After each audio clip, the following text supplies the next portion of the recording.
I've never actually VJ'd. Yeah. Like I've only created stuff, But never it's actually like used you Resin or make anything. the fucking content, so it's like you might as well VJ. Exactly. Like, I mean, you're a superpower at that point. I a lot of a few of the people I look up to, Droid, Glass Crane, Actualize, Shout out. yeah, huge shout out to those guys. A lot of those guys create their own shit. Yeah. And then like I see Droid at a festival and I'm absolutely blown away by the visuals. It's crazy seeing that there. And then I think, what the fuck? He made this. Yeah. Like Oh, I know. it's not just the pressing of buttons and sliding of sliders and turning of knobs. He was behind a computer actually making all of this shit. Right.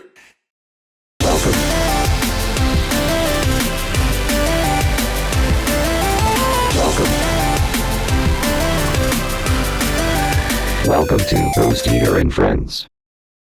What's up? What's up? What's up? I got my good man Blake AKA Exuberant Koala. Did I say that right? Yes, sir. That wasn't so bad. That was alright. Now you, very special guest, you are actually our very first visual artist that we hired and made our very first custom visuals. If I had tears, they would bring a tear to my eye when I saw them. And they were great work. I'm really excited to talk to you here today. I fixed my face, so it's back to lighting up again. Always a good sign.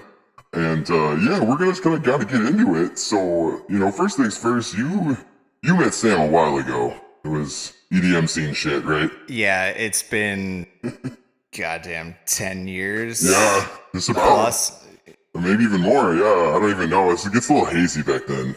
Yeah, I've known him for quite a while. God, it was like I don't want to put like a single show because yeah, which one? exactly, especially when it's so hazy. But yeah. We go way back. We smoked a little bit together. As one does, it's legal now. So it's legal now. We can talk about it. Yeah, we were just doing cool stuff. Yeah, it was just the norm. Yeah. But yeah, me and Sam go way back. We've been really good friends. And he contacted me about doing visuals for you, and it was a dream come true. Like, having the ability to show something that I've been like pouring myself into and really finding my passion. Yeah. Being able to share that with anyone and everyone, like that was huge. Yeah. So it was a big stepping stone, I guess. Was that one of the first artists you work with was me? Yep. Oh, that's cool. You did a great job. Well, thank you. I appreciate it. Oh, man. My human father was like, wow.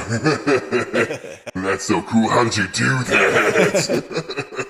I was like, I don't know exactly. I hired a guy. So, now you're a blender guru, I'd say. I don't know about guru. Oh, you're getting there. I'm working my way there. We're gonna splice some of your visuals in, so the audience will be able to see them. Here, we'll do a pause real quick. Fantastic. Now, how long have you been doing it now? You've been doing it for a couple years, right? Probably about 3 years almost. Wow. Okay. Time flies, man. Yeah. Which in the grand scheme of things is not really that long. Yeah. But I know. Right. I did have kind of a leg up with COVID happening. Like I didn't do anything but sit and learn Blender. Nobody did anything. Yeah. And you didn't really have any reason to feel bad about it, right? Exactly. Make the best out of a shitty situation. But it was really cool to like have an opportunity to like find my passion. I got a computer and I was like trying to figure out, oh, maybe I should start streaming. Maybe I should start like, creating digital art in some fashion. Yeah, you're like digital painting or something. Yeah, something like that. And then my buddy who, big shout out to him, Tyler Kappas, he went to school for 3D. And Oh, okay. suggested that I download Blender. And Can you talk a little closer? what? Sorry, can you talk a little closer? Yeah, sorry. I know it's hard to get used to. It's weird sitting on the mic. I know. But like he suggested that I download Blender because free program, why not? Yeah, shout out to Blender for being Is a free. huge shout out to Blender 3D, Blender Market, all the yeah. But when he suggested I download it, we had like this.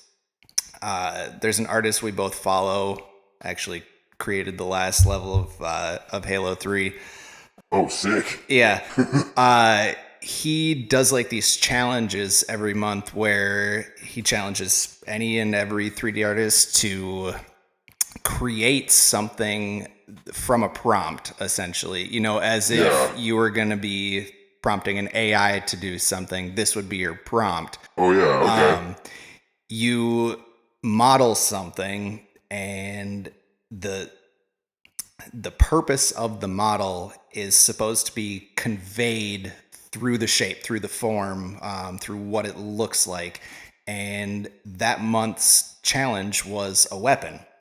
And I fucking dove right in and started creating like this. Any weapon? Like any weapon. Anything. You could make a gun, a knife, and it has to be apparent that it's a weapon. Exactly. And that's the goal. That's the challenge. Yep.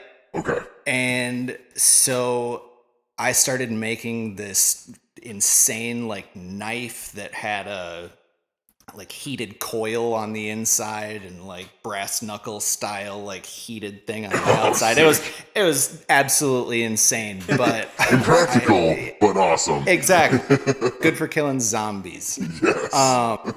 But after like I never really like turned in the submission or anything. It was just a good like first foray into figuring out what Blender was all about, the modeling, the texturing, getting a feel for how things looked on screen, and getting what was up here onto the screen. And there's a big difference too when you're actually creating it to what the final product is going to look like. There's a lot of work to getting to that final product, right? Like you're working with a lot of grayscale and like wireframe and shapes and stuff too, right? Yep. Yeah, see that always I dabble in everything. Way back in the day, I had this grand idea that I was just gonna do everything, I was do my own visuals, gonna, master all my own tunes, gonna do it all. Bad decision. Very hard to do it all. I could either do like some things really well and then everything else like bad, or I could do everything sort of bad. That was kind of what happened. Right, like everything is kind of mediocre, but like, hey, at least I can say like I do it. Yeah, but it's not that good, is it? Right. It's like, okay. So I decided, I was like, alright. I messed with Blender a bunch. Like I made a couple tutorials, I did the donut and like built that little house. Yep. I think I did like a rocket ship or something. Just like the basic stuff that you find, and it was fun, but it was like as soon as I got into that, I was like, no, I'm not gonna teach myself this, man. I'm not gonna. My mechanical brain is already filled to the brim with music shit. I'm not. Sure. So I just want to say I appreciate it. It's great work, and man, I'm glad that I don't have to do it. Well, thank you. I appreciate it. So, what kind of led you? Now, I know you said your friend recommended it. Now, you've always kind of been a visual artist, right? Like you've like drawn a lot and stuff. Yep. I actually, my 3 years at St. Cloud State, God, it's weird hearing myself. It's hard to get used to. Same, buddy, same. But my 3 years at St. Cloud State, I first went for film. and kind of figured out I that think B did too, actually. really Like film editing, right? right Yeah, on. film editing. I don't know. I liked it. It was really fun. It was, something I was interested in, but I kind of found that if you really want to go far, it's all about who you know in the Oh, industry, and that kind of turned me off of it a little bit. Hard to break in. You're like, oh, I Yeah. don't have any nepotism to take advantage of. Exactly. So I switched to an art major and just started taking general art courses, learned some Photoshop, learned drawing, like professional technical drawing Where you style can't stuff. sketch, right? You gotta draw like It's straight lines. pristine. Yeah. Like that. Me either. But that I was doing a lot of graffiti at the time. Like actually graffiti? Like actually going out and getting up, and it was a lot of fun. It was a rush, not gonna lie. Yeah. Adrenaline pumping, but when I was doing that, it really sparked my interest in art. I've always loved drawing. I've always loved, coloring shit in, and it's the graffiti side of things. It's different. Yeah. Like there's just something about man. it that combined with the rush, the feeling of seeing something that you created up on a huge wall, there's nothing quite like that. Yeah. And so that kind of ties into what I've been doing now, making visuals, making things that I can see up on a huge wall that now move. Yeah. Like, that's got some LED walls now, Yeah. baby. So- You're moving up in the world.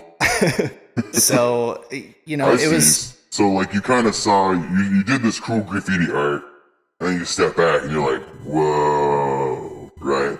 And then I can see you're like, oh man, maybe I can make some visuals, right? what if kind it moved? Kind of the same sensation. You're like, oh, but it's like advanced. Yep. Like you're saying, it's a video now. Yeah. Awesome.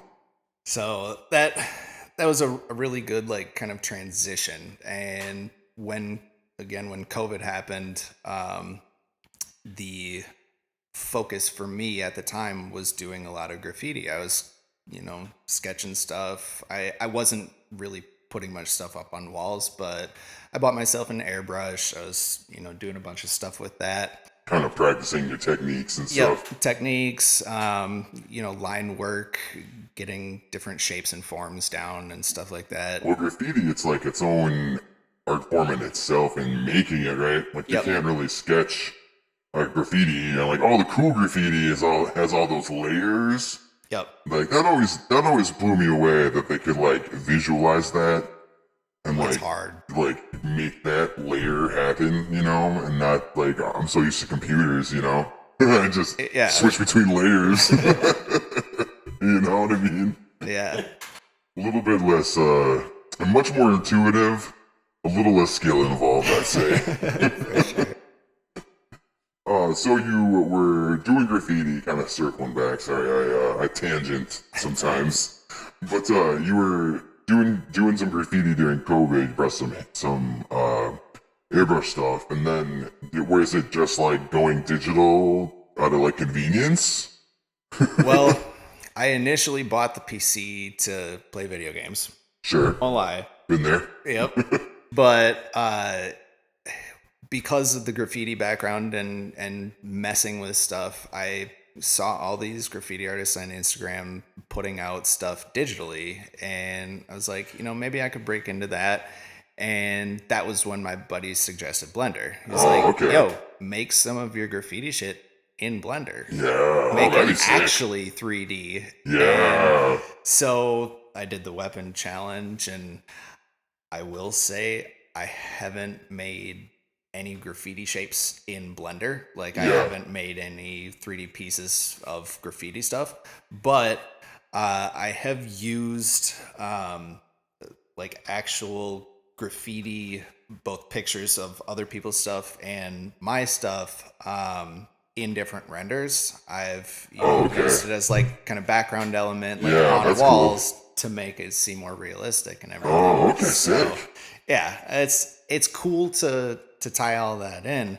But yeah, it didn't really happen because of convenience. It was just kind of like an amalgamation of a bunch of different things coming together and just being like, wow, this actually works for everything that I wanted to do. Right.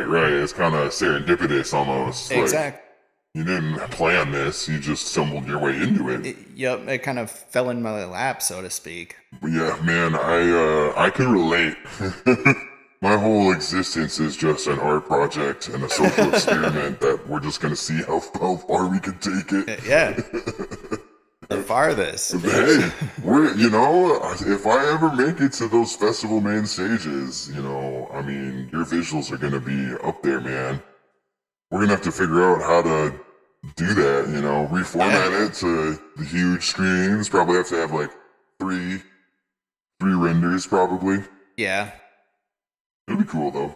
I'm excited. There are ways. Yeah. Oh yeah. We can We'll do figure it. it out. We'll get it done. We'll figure it out. Hell We're yeah. having fun with ours. I know you're probably excited. We were originally gonna have you play with it before we started, interviewing you, but we ran out of time. I forgot some shit, and I thought let's get it over with. Let's get going. But we'll mess with it after.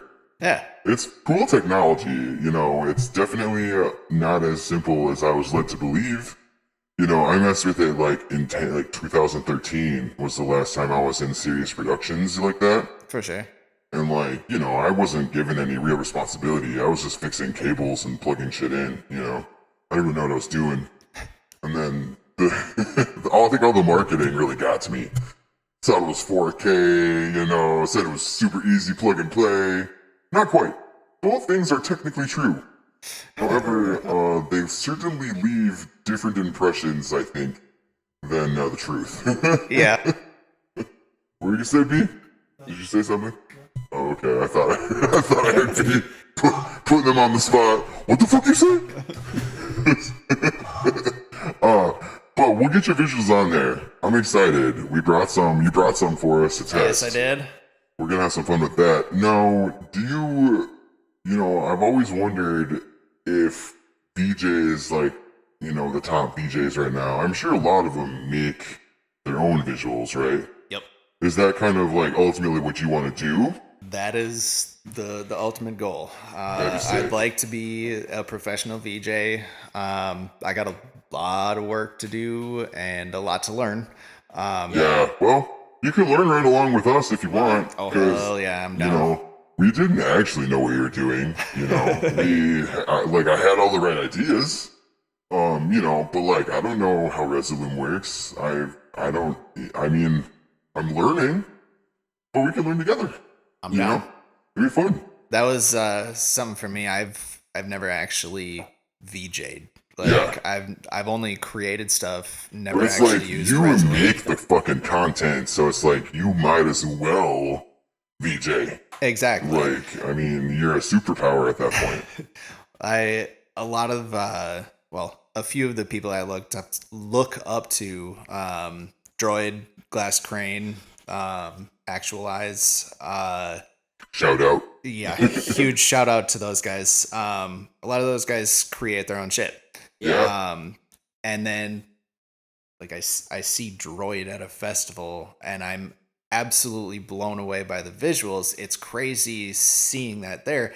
And then I think, what the fuck? He made this. Yeah. Oh, I know. It's not just the pressing of buttons and sliding of sliders and turning of knobs. He was behind a computer actually making all of this shit. Right. And that blows me away even further. Yeah, I would really like to incorporate more of your talents in Ghosteater. We took a little bit of a break, my life is hectic, to say the least. I made it much worse. I made it significantly more hectic, and it's only going to get worse from here. But we were like not focusing on live at all. It was just Yep. not on our radar. We were still trying to figure this out. We missed this week. There was supposed to be one released today, but we didn't have time. So once we start getting more live stuff, I'm gonna have more needs. Like I remember one thing Sam told me because we spin this we spin this song about cicadas. And it's like one of my favorite songs. And I remember Sam asking, he's like, can you make me something with cicadas? And you're like, I don't know, maybe. I can Like, try. Can you be more specific? And he's like, I don't know. Maybe polygons Yeah, with like wings, maybe. I don't know. That was our only critique. That was our only idea. We don't know what else we want. But I would like to eventually someday get more custom stuff and then kind of do what Excision does with, every like downbeat. There's like I shouldn't hit the table. Sorry. I get excited, shaking the cameras. But there's like a downbeat, and then it like flashes. Yep. But the animation goes with it. Yep. We could definitely use some stuff like that. And like sometimes I just throw like a hard dance, like a hardcore song in there with the ba ba ba ba kicks, Yep. I want a couple visuals with like the logo like doing crazy stuff to the beat. For sure. Like 174, something like that. Hell yeah. That'd be legit. I'm down to start creating again. Yeah. Oh man. See, like the thing is like, well, we got to pay everybody. So that was another hesitation. It's like, well, we're not doing anything live. I can't really drop money on visuals that I'm going to use in like 9 months. You know what I mean? I mean, it could. But we can work something out. Yeah, we will. I had some stuff to buy. I have more stuff to buy now. But, we got booked for like potentially like the Minnesota Zoo and stuff. Right on. So we're making some moves, We're still locking it down. So I might not, but we're working on it. We're getting there. I don't know what visuals that we're probably just gonna run cameras at the zoo, but maybe make we'll some throw a rave there. fucking elephants, like Yes. just Oh, I love elephants, tromping over shit. dude. Yeah. Are you like? Is there when you're making visuals and stuff? Do you kind of have like an idea of what you want the visual to do, or do you is it almost like painting, where you like kind of organically come up with the idea as you go? So with some stuff, I go into it knowing like what I want the end product to be. But with a lot of it, it's just kind of like what looks cool, experimenting along the way, going through like from a starting point, like an initial idea, and then taking that, running with it, experimenting with things along the way, but having that end result be some sort of combination of the initial idea and then all of the experiments along the way. Sure. Like, so like just making cool shapes, but yeah, like you have an idea of kind of what you want to do. Yep. More so to speak, I should say. One thing, one of the visuals I brought, throw it up if you want. Yeah.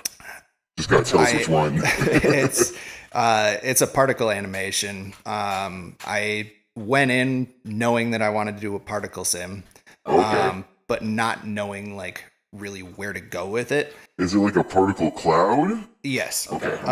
Well, so particles are emitted from a single point or a small sphere or something like that. And then from that point, you can take a force field that a turbulence force field that changes the way the particles move and interact with each other. That's a huge part of the experimentation process. Figuring out where to put these force fields in relation to the spawn point of the particles. So when you say force field in this context, you're basically a force acting upon the articles, or Correct. the particles, excuse Yep. me, and moving it in a certain direction, Yep. so to speak. So Okay. when the particles spawn, they move outward from the initial spawn point. Using the force field, it will move them in different directions. It'll kind of curve them along invisible lines that you can't even see. Again, part of the experimentation process is you just place these in different locations and Sure. play it, see what happens. If you like it, awesome. If you don't, move them around. Right. But No low commitment. yeah, exactly. You know, it's a very like iterative process. You figure out, okay, this one works. You save that project file and then you manipulate it, and then you're like, okay, this one works and it's different from it. So you save that one out and you end up with like 6 or 7 different project files that are all each individual particle sims that move them in different places, different directions, different curves, and you pick which ones you like. Then Sure. you figure out what you want the particle displayed as, and from there, render it, materials and render. And that, again, I knew I wanted to do a particle sim, but didn't know where I wanted to go with it. Found a tutorial for a loop, and because particle sims have a lifetime. Right. That's weird. They're like photons almost. Yeah, it's, you know, at a certain point they'll disappear, get smaller, get bigger, you know, all depending on the parameters you have. But I found a way to loop it, and using that made all these particle sims. So That's check them cool. out. That's awesome. They're pretty cool. So your idea was like, I want a massive particle sims, basically. Yep. And in that, you came up with all these different project files. And then I suppose, just for our audience to kind of explain now, when we're talking about 3D art, it's a lot, like, you don't really see the very final product until you actually render it, right? So Yep. typically when you're doing these things, you kind of almost have to imagine the end point, right? Yep. And like see what the program is showing you in grayscale and like hope it works out. So in Blender, and I guess other 3D programs as well, there's the viewport, which shows you everything that's in your scene. And there are different settings for the viewport, being you have your solid view, your wireframe view, all those different things. Rendered view will show you what it looks like, but it's not the final product in the sense that you're seeing exactly what it looks like. It gives you a general idea of it. It shows you the basic colors, but there's still a lot of grain on it. It has to be denoised. A lot of technical jargon. Sure, but basically the computer needs to do all that math. Exactly. And it hasn't yet. It's just like a snapshot. It's like, this is what the math could look like. Exactly. Here's what it looks like so far. Right. Now, let the calculations continue. It's going to look like this being the final product. Right. And even when, at least most of the time, when you do a final render, you're rendering out to a PNG sequence. So you have really? 600 frames. And they're all PNGs? They're all PNGs. Oh, I didn't know that. Yep. So then you put all those PNGs into some sort of, whether it be like After Effects, or I put it back into Blender and compile all of that into an MP4. Oh, wow. So a little bit of a process. It actually has to render twice. Oh, wow. I didn't know that. The second time around is a lot faster because it's just compiling all of the PNGs. Just putting them in order at, Yep. at 1 second intervals or whatever. Exactly. But, you know, the more frames you have, the longer the first render is going to take, especially when you're going for photorealism. And it literally is like an FPS in this case would literally be 1 PNG a second, basically. Yep. So you got a 30-second like clip, So, it would be more than 30 though, right? Or would it? yeah. Okay. I'm getting ahead of myself. So, when I render out at 60 FPS, a 10-second clip is 600 frames. So, yeah. Oh, okay. So, the last one that I did, this Gold Blobs one, you can put that one up. Yeah. Shameless plug. That's why we're here, baby. The Gold Blobs one took about 15 hours. Wow. To render that? Yeah. Shit. Yep. So it's the kind of thing where you like leave your computer going overnight. You know, Dude, I remember. hope it doesn't crash. I remember watching some like V Squared Labs. They're something else now, but they're the guys who did like EDC and stuff. Yep. I remember like. I think it was they were building Cruella's like mountain, and I was watching some behind the scenes or whatever, and they opened a closet that they were using as a render farm, and it was just like 7 racks of computers, Yep. and I was like, those are all rendering. You're just throwing those in there. It's got to be so hot in that room. Yeah.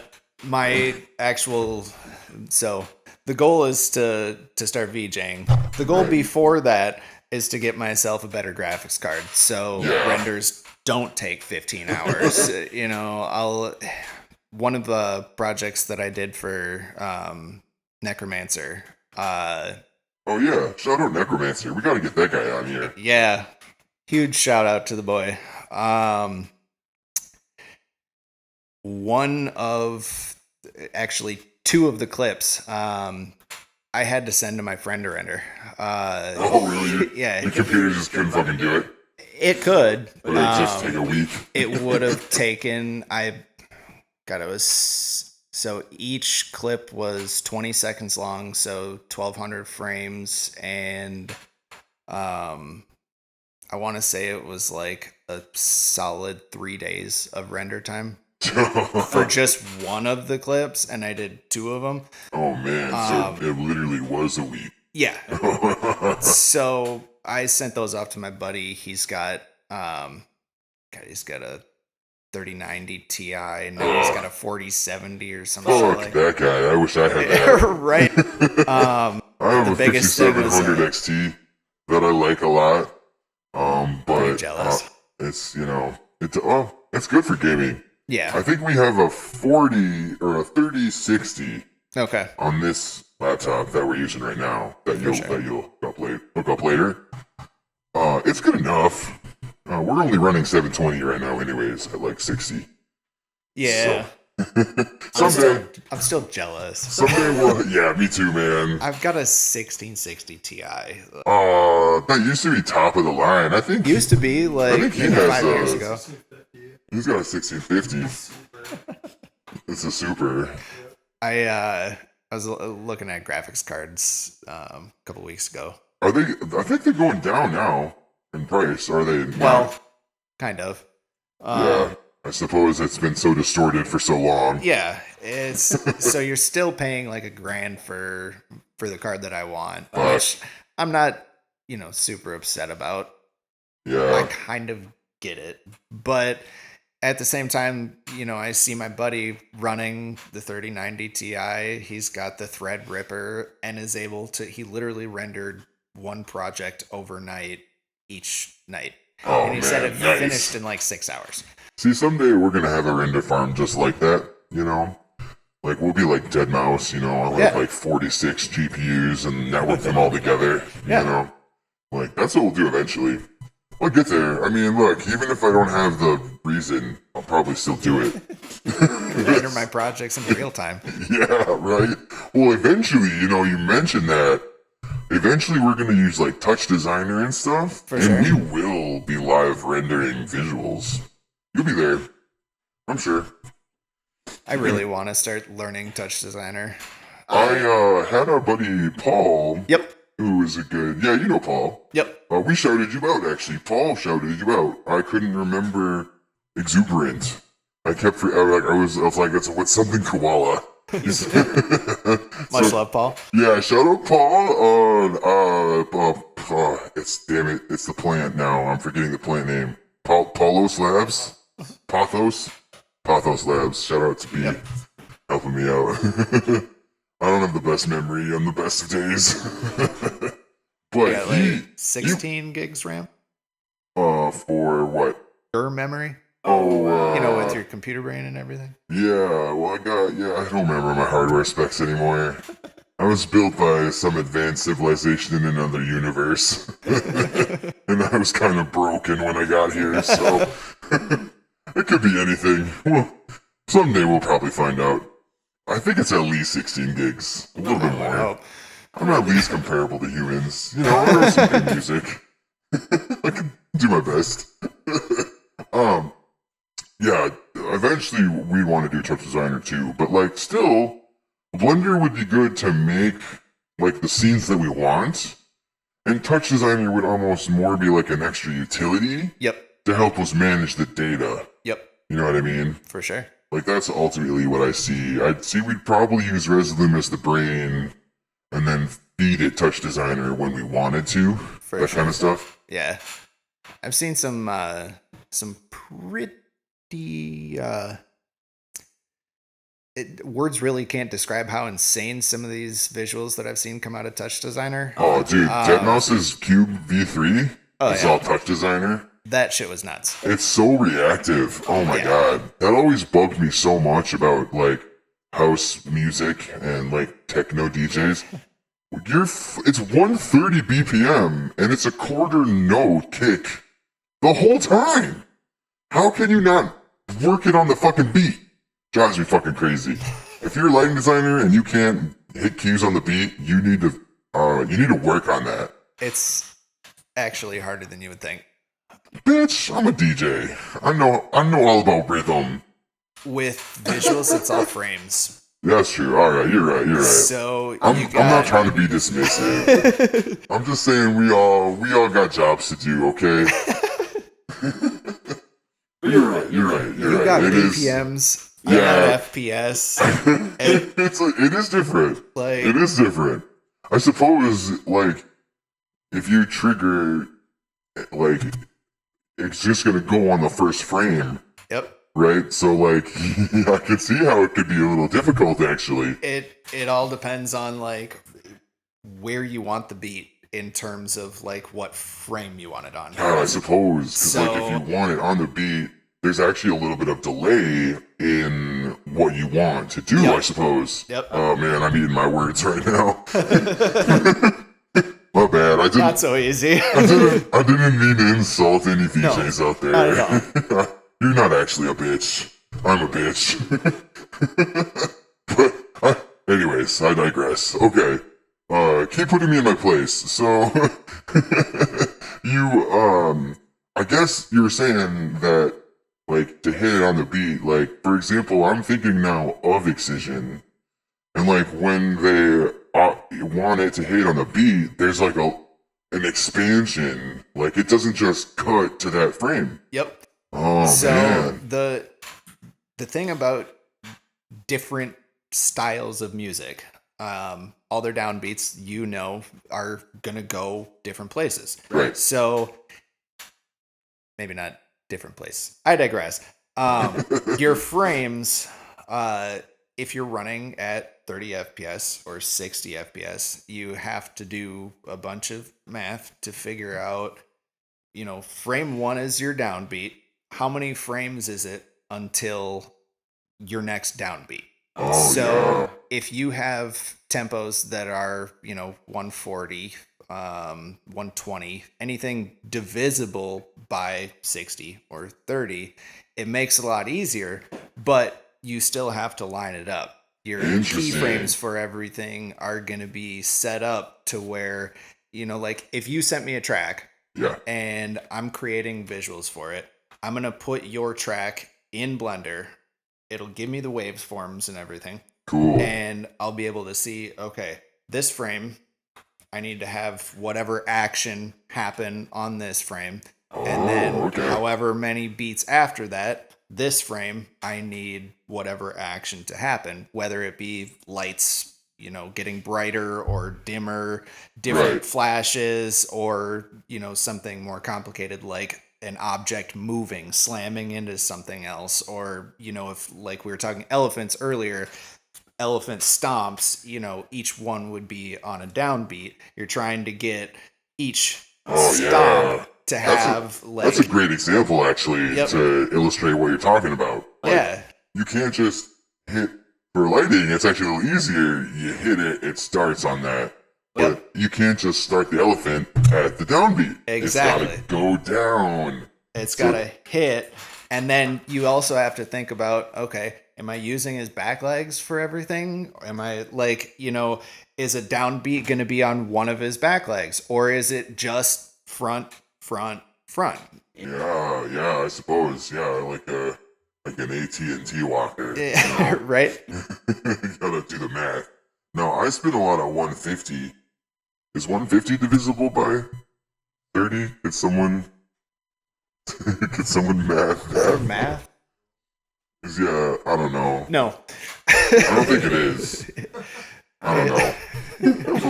Look, I'm not a mathematician. I'm a goddamn musician. Okay? Not a mathematician.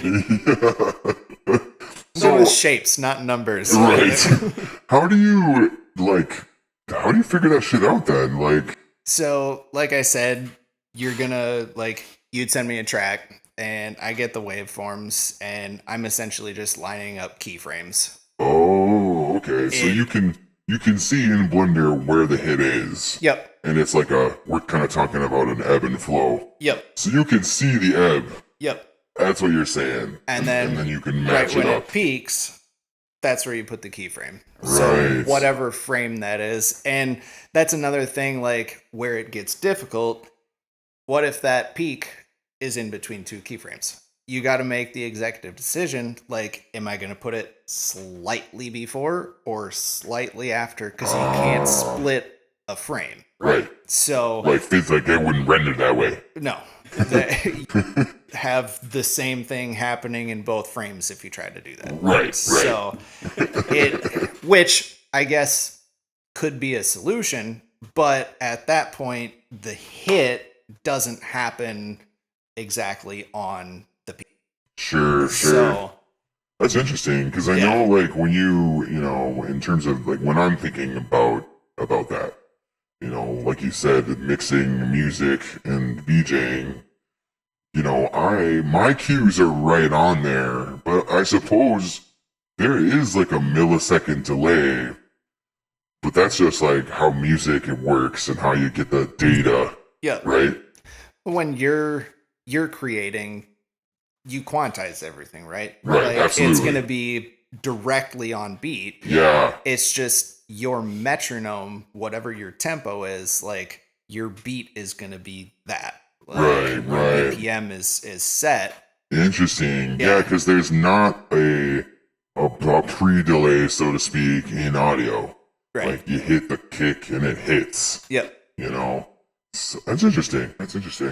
So I suppose that's something that it's best to have the music Yes. that you can kind of see. Yep. Interesting. If you're trying to make something that goes along with the music. If you're just making loops, like fucking go nuts. Right. But I would like to make a loop basically that you could hit on cue and Yep. then do it on the beat. You know Yep. what I mean?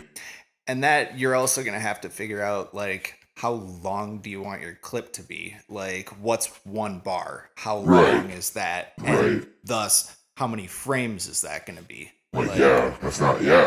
That's true. So, like, it gets difficult, but that's what I'm fucking here for. Yeah, well, like I said, I always respect the guys that go all in on production. Like I think a criticism of Excision is like, oh, he's not even that good. It's like, well, I mean, he is. He's been doing it for so long. He is. Maybe he has a pretty established sound. Yeah. So when you go to an Excision show, you know what you're gonna get. Yep. And I respect that. And I like, he took a very good approach, I think, to visuals for dubstep, and I do Definitely. take a lot of inspiration on that. I've been to a million Excision shows. Oh, same. I And think I used to hate on it sometimes. Like I still get so mad when the New Year's New Year's Eve. Yep. He knows. I complained to them directly about it. I thought they did a lazy ass job. They had like 4 universes, like so they had 30 fixtures all doing the same thing. Yep. And I got bored like immediately. That was the first LED one. The Paradox? when it was wasn't just kind of like coming up. The LED walls weren't like the very first one after his projection map, his big projection map thing. huge shout out to Excision's projection mapping team. Yeah. I wonder who does that. I know he works with PK Audio to do his audio. I wonder if they have a visual. I mean, department. they've got to have some kind of team, but Yeah. man, like, Well, those were the days. Yeah. Like seeing Excision with all of his fucking weird stage shit that yeah, and the Robo Kitty. Yeah, like it looked like the shit was slamming down on the Yeah, stage. yes. You're like, how is that's this what happening right now? That's what I would like to emulate. Yeah. See, I I respect the shows for that reason. I am personally there isn't really an artist out there right now that plays sets that scratch my particular itch. And I think that's just because I'm an artist and I know what I want. Yep. And it's very stupid specific, and no one's gonna do it because. Well, but that's an opportunity for you to create what Right. you want to play. Right, and for example, Wooly, I think I'm more closer to Woolly Mammoth style because he throws a lot of random other stuff in there. For sure. That's kind of me, I joke that I have ADHD. I mean, I'm an alien. I might have ADHD. I do have a therapist. We get along. Shout out to my therapist. Shout out to therapists. Yeah, dude, we love therapy here. If you know one, let me know. Oh, I'm looking yeah. for a therapist. If any therapists out there, hit up Blake. But crap, I forgot my point. Dang it. What was I talking about? Dang it, I got distracted. I got too excited. Okay, no, I remember now. So, I was talking about Wooly and my sets and stuff. I see, I maybe do have ADHD. I think you do. But I like to kind of go on a journey in my sets, and I like all kinds of EDM. I like psytrance and hard dance and hardcore and drum and bass. I'm really a really big fan. Happy hardcore. There's nothing I'm really don't vibe with, you know. Maybe some crazy high tech, like Kelsifer would always tease me for hating on. But I still dig it. I still respect it. As you should. And that's kind of I'd like to incorporate your visuals into that, but one thing that I worry is because I have such a scattered brain approach to genre, I'm gonna want some stuff that would go really good with hard styled kicks and some great stuff that would go like Ganja White Knight vibes, Yep. So I'll have a variety of requests for you. Let's hear them. Yeah, I do want to explore you making some really trippy shit sometime. I actually just recently, my buddies shared kaleidoscope shit. Yeah, ooh, that's my shit. So I've been kind of messing with that a little bit. I didn't make any for this, but That's okay. Soon enough. You'll see some soon. So right now I'm in the process of making a whole VJ pack. That I can cool. Sell online and everything. And how do we find you? Say we wanted to buy this pack. So nothing is set up yet. Sure. I don't have anything else to sell really. So I haven't made a Gumroad, but that will be probably Gumroad, maybe. And it's Exuberant Koala, Correct. right? Yep. And we can find you on Instagram and shit. Exuberant Koala Arts. periods in between the words. Exuberant.koala.arts. Arts, yes. Okay. Got to be clear for the listeners out there. Yep. Hello, listeners. But that's Instagram. I do have an art station. Just search Exuberant Koala. Oh, yeah. Oh, dude, I sometimes will just browse ArtStation and be like, wow, I wish I was talented like this motherfucker. Same. Like, I've always been inspired to make, like, environmental pieces, like, sure. like really cool alien environments. Yeah. That's been my inspiration, but... Made a few of those myself. Yeah, it's cool. It's fun. Yeah, it's like, that's kind of why I liked it. It's like, I was just making weird shapes. Yeah. I think one thing I did actually make is like I learned how to make a canyon. Yep. In some tutorial, and then I made like a Star Wars-esque like building sitting on the edge of a canyon. Yep. Like where Darth Vader would hang out. Yep. That was the idea anyway. Well, it was kind of because he hates sand. Yeah. Oh yeah. Volcanoes only. It was volcanic. Okay. Good. Volcanic canyon. Okay. Yeah. It's coarse. Gets everywhere. That's what I hear anyway. Lava's much better. Yeah, way better. It's the hardcore sand. Yeah. That's what sand wishes it could be. Anyway, I digress. So, one thing I did want to kind of touch base on too, we did have you come down to the first Ghosteater experience. And I didn't get a chance to talk to you personally, but I know Sam got to say hi and stuff.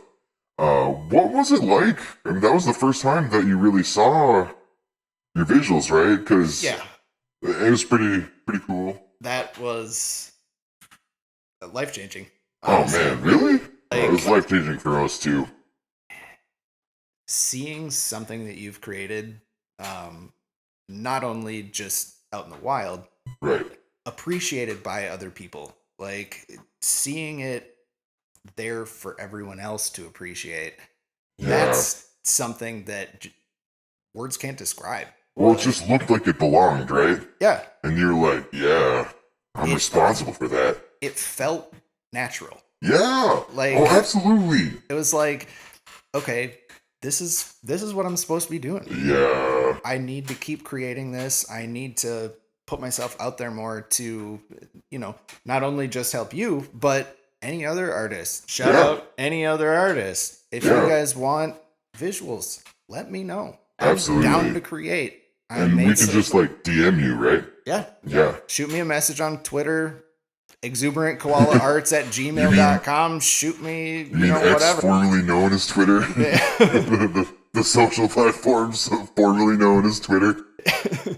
But I'm down to create. Like I love the creation aspect of everything. What did you make for Necromancer? Some gothic shit. You can show them. I got them on there for you. Whoa. Obviously don't play them at your shows, but no, I'm not gonna steal your shit, Necromancer. I promise. He's just got Necromancer's logo behind him. Who's playing? Yeah, right.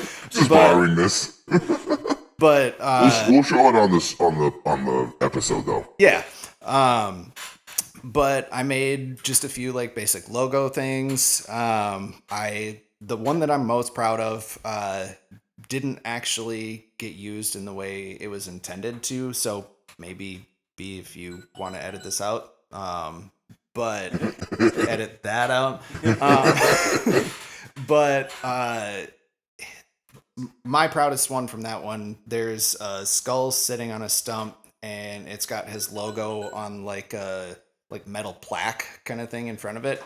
A bunch of like grass and flowers in the foreground, and the camera just kind of pans upward a little bit. I made two versions of it. The first version is that. The second version, the logo is lit up like emissive texture, so it's kind of like glowing. And the rest the like flowers are dead. It's dead grass. Oh yeah, super on brand. Like gloomy style shit. So what it was supposed to do is transition like midway through, have like a glitchy transition and go from like a bright, happy like skull on the stump to this dark, gloomy, skull with this glowing necromancer pentagram logo. Yeah. So that one was my most proud. You can throw it up if you'd like. But I made those and just kind of a few other other one I did. He sent me one of his tattoo designs. Oh, sick. Super huge shout out, Tyler.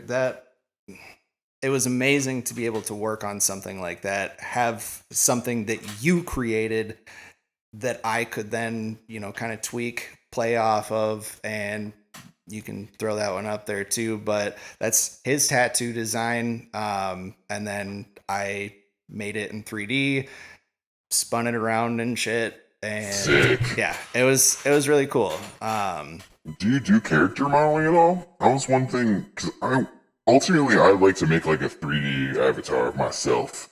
Do funny stuff with it. It's definitely something that I've wanted to do. And I could. The limitations being it's hard to do character design with a mouse. I suppose. A lot better to use tablet, Right. Drawing style. Well, maybe the very first one, I'll just find someone that like does it, and then I can get you like an asset, right? I could. You could do it. All right. Fuck around and make it. I'm just saying. I'm just saying. There are limitations, but they're not things that I can't work around. Okay. Those are the optimal ways of doing it. If you're a character designer, that's the tool set that you're going to use to create your characters. Oh, so they mostly draw it. You're saying like yep, like they draw I suppose it's a character, right? It's literally sculpting. Yeah. There's portions of Blender and ZBrush. Yeah, I've heard of ZBrush. Literally taking like a ball that is clay and you're shaping it, you're adding things, you're moving things around.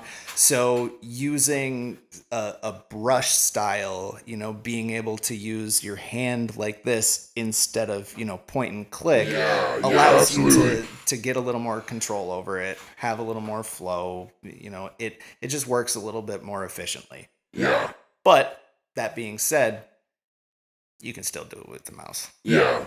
It's just a setback. I figured, like, for the first one, we could keep it relatively simple. Just like a humanoid figure and with a hood and, just a glowing face. Oh, yeah. I think it'd be cool because then we could do funny stuff with it, Yep. We could do funny things and Make it dance. Yeah, make it dance. Put it places. Fucking falling through the air, like do the infinite loop style. Do the dead mouse with the tentacle hands. Yeah. We can replace limbs with shit. Yeah. Living my 3D dreams right now. Exactly. That'd be cool. Well, we'll work on it. Like I said, we're just getting back into it. We're gonna film a DJ set in front of the wall before we put it away. Sick. So we'll put your stuff on there, and then we'll have that on YouTube eventually too. So we'll be able to showcase it, and in a couple minutes when we're done, we'll go play with it. I'm sure you're eager to look at it. And I'm stoked. I saw it when I was walking in here, and even turned off, it's sexy, isn't it? I won't lie, it got me about half chub. You got a little excited. Me too, I won't lie. I genuinely was like emotional as fuck. Oh, I bet. When that thing got here. Yeah. I was also a little scared. I'm still very scared. I might have made a massive mistake. But, we'll see. I did a lot of this stuff before, so I'm not completely inexperienced. Right. I already got one failure under my belt, man. we're rocking. Hell yeah. But we'll have you DJ for that too if you want, Like we're just figuring it out, I got Resolume, just the free arena. Yep. Just Learn it. What?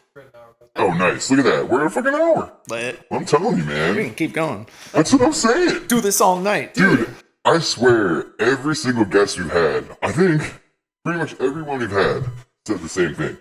I'm like, what? You do this all fucking day. It's easy to talk to robot, man. It's a little easier to make eye contact with me, right? Like a little less intimidating. Yeah. You know? Like, I might be looking at you. Don't know. I don't know. Well, Blake, Exuberant Koala, Exuberant Koala, I can talk. I want to say thanks again. It's so good having you. We'll have you again. Every guest is like, we'll have you back. And we fucking will. Hell yeah. We do want to get a good rotation, so then we can kind of get some time and then follow up and have cool updates and stuff, you know? Of course. It'll be probably a couple months, but we'll get you back in there. Thank you have for some listening fun. to Hell yeah. And yeah, audience out there, make sure to hit up Blake with all your visual needs. And yeah, thanks again, man. Thank you for having me. It was a fucking blast. Thank you.